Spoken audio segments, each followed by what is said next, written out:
Hoy nos metemos de lleno en un caso judicial que nos deja clarísimo cuáles son las responsabilidades de un abogado.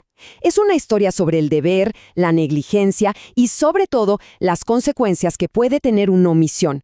Un análisis que nos muestra qué espera la justicia de quienes defienden nuestros derechos. ¿Arranquemos? A ver, pensemos en una de las mayores preocupaciones que podemos tener. ¿Qué pasa si la persona en la que confiamos nuestro problema simplemente lo deja estar?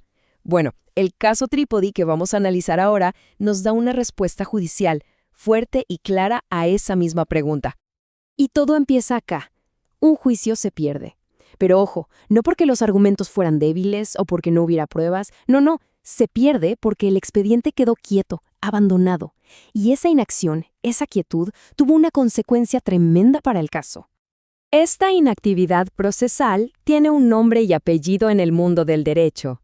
Es un concepto legal clave, y es la razón técnica por la que el juicio original se terminó de forma tan abrupta. El término es caducidad de instancia. Para que se entienda fácil, es como si el tiempo de juego se agotara. Si nadie, ninguna de las partes, impulsa el proceso durante un plazo que fija la ley, el sistema básicamente entiende que ya no hay interés en seguir y simplemente lo archiva. Se acabó. Entonces, ¿qué pasa? El cliente ve que su oportunidad en la corte se esfumó y decide tomar cartas en el asunto. Pero esta vez, la persona demandada es su propia abogada, a quien acusa de ser la responsable directa de esa pérdida por su negligencia. Ahora, como en toda historia, hay que escuchar la otra campana. Vamos a ver qué dijo la abogada para justificar por qué el caso no avanzó. Y este fue su argumento central. Básicamente dijo: yo no podía seguir adelante porque mi cliente no estaba colaborando. O sea, le tiró la pelota, la responsabilidad, a la otra parte. Pero, ¿se sostenía este argumento después de un análisis un poco más profundo? Y acá es donde el análisis del tribunal se pone realmente bueno, muy esclarecedor, porque no se quedaron en un «quién tiene razón», sino que aprovecharon para definir con mucha precisión qué espera la ley de un profesional del derecho. El fallo pone la vara bien alta. Ser abogado patrocinante es mucho más que firmar papeles. La Corte lo deja claro. Es asumir la plena dirección jurídica del proceso. Esto significa usar toda la diligencia posible para llevar el caso a buen puerto. Y bueno, acá es donde la defensa se cae a pedazos. Por un lado, la abogada decía que necesitaba a su cliente. Pero por otro, el tribunal revisa el expediente y se da cuenta de que los pasos que faltaban eran puramente técnicos y no necesitaban para nada la participación del cliente. ¿Y cuáles eran esas tareas? Miren, se trataba de notificaciones. Eran acciones que la abogada debía y podía hacer por sí misma, sin ninguna firma ni intervención de su cliente. Así que ese argumento de la falta de colaboración se quedó sin ningún tipo de fundamento. Pasemos entonces a la decisión final del tribunal y a los principios que refuerza, que terminan siendo una guía para toda la profesión legal. El punto clave es este.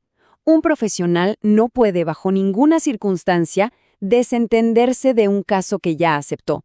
La pasividad, el abandono, esas no son opciones válidas. El compromiso tiene que ser activo. De hecho, el fallo es súper claro sobre lo que sí debió haber hecho. Si la relación con el cliente ya no daba para más, el camino correcto era formal. Intentar comunicarse de una forma que deje rastro, renunciar por escrito en el expediente y notificarlo. Estos pasos aseguran que todo sea ordenado y se protejan los derechos del cliente. Y esto no es un capricho ni un formalismo. Es la forma en que un profesional cuida su propia responsabilidad, claro, pero más importante todavía, es cómo garantiza que los intereses de su cliente no queden desprotegidos, en el aire. Es una cuestión de ética y de diligencia profesional. Y para que quede claro que esto no es una lección teórica, sino algo que pasó de verdad, todo este análisis viene de una decisión real, concreta, de la Cámara Nacional de Apelaciones en lo Civil, de la Sala B, dictada a finales del 2019. Cerramos con una reflexión. El fallo Trípodi traza una línea muy clara en el mundo del derecho. La responsabilidad no se delega, se ejerce. Y esto nos lleva a una pregunta un poco más amplia, ¿no? ¿Hasta qué punto la confianza que depositamos en un profesional depende de su diligencia activa? ¿Y qué pasa cuando esa diligencia desaparece? Es una cuestión que va más allá de los tribunales y se mete en la esencia de cualquier relación profesional.